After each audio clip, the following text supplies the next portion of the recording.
Let us continue. Chapter 4 of The Silent Patient. I arrived at the grove, persuaded by an icy January wind. The bare trees stood like skeletons along the road. The sky was white, heavy with snow that had yet to fall. I stood outside the entrance and reached for my cigarettes in my pocket. I hadn't smoked in over a week. I'd promised myself that this time I'd mean it. I'd quit for good.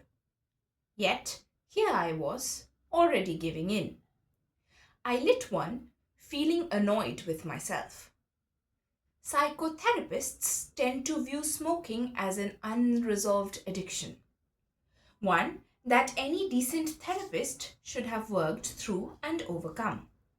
I didn't want to walk in reeking of cigarettes, so I popped a couple of mints into my mouth and chewed them while I smoked, hopping from foot to foot. I was shivering, but if I'm honest, it was more with nerves than cold. I was having doubts. A consultant at Broadmoor had made no bones about saying I was making a mistake. He hinted a promising career was being cut short by my departure, and he was sniffy about the groove, and Professor Diomedes in particular. An unorthodox man, does a lot of work with group relations, worked with Focus for a while, ran some kind of alternative therapeutic community in the 80s in Hertfordshire. Not economically viable, those models of therapy, especially today. He hesitated a second, then went on in a lower voice. I'm not trying to scare you, Theo, but I've heard rumblings about that place getting axed. You could find yourself out of a job in 6 months. Are you sure you won't reconsider? I hesitated, but only out of politeness. Quite sure, I said. He shook his head. Seems like a career suicide to me. But if you've made your decision, I didn't tell him about Alicia Berenson, about my desire to treat her. I could have put it in terms he might understand, that working with her might lead to a book or publication of some kind. But I knew there was little point. He'd still say I was making a mistake. Perhaps he was right. I was about to find out. I stubbed out my cigarette, banished my nerves, and went inside. The Grove was located in the oldest part of Egware Hospital. The old red brick Victorian building had long since been surrounded and dwarfed by larger and generally uglier additions and extensions. The Grove lay in the heart of this complex. The only hint of its dangerous occupants was the line of security cameras perched on the fences like watching birds of prey.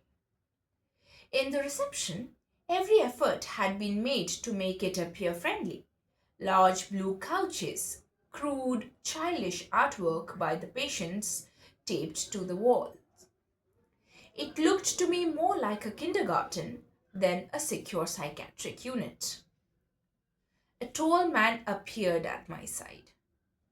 He grinned at me and held out his hand. He introduced himself as Yuri, head psychiatric nurse. Welcome to the Grove, Yuri said. Not much of a welcoming committee, I'm afraid. Just me.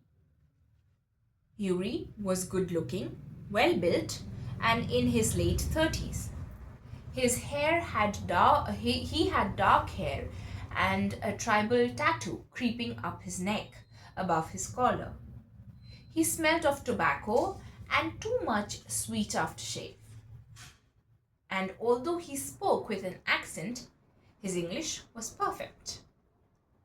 I moved here from Latvia 7 years ago, he said, and I didn't speak a word of English when I arrived.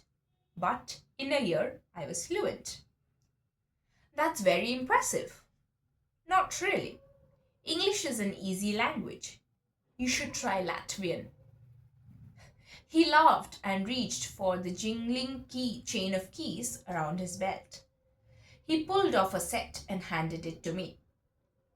You'll need these for the individual rooms, and there are codes you need to know for the wards.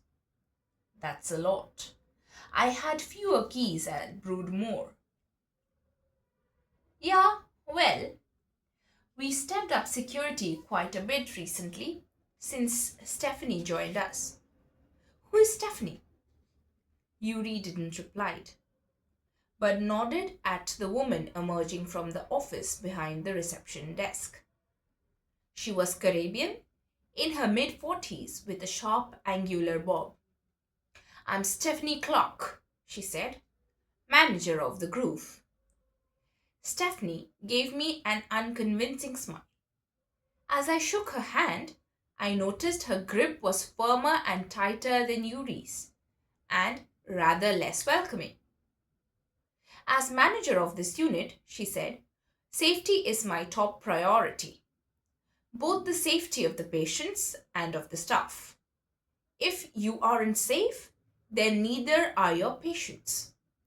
She proceeded to hand me a small device, a personal attack alarm. Carry this with you at all times. Don't just leave it in your office. I resisted the inclination to say, yes, ma'am. Better keep on the right side of her if I wanted an easy life.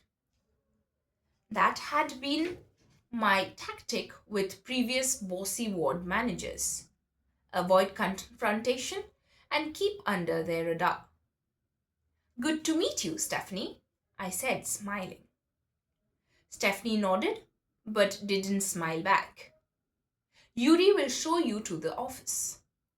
She turned and marched off without a second glance. Follow me, Yuri said.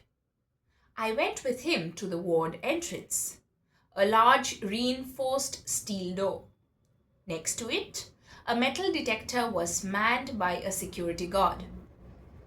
I'm sure you know the drill, Yuri said. No sharp objects, nothing that could be used as a weapon.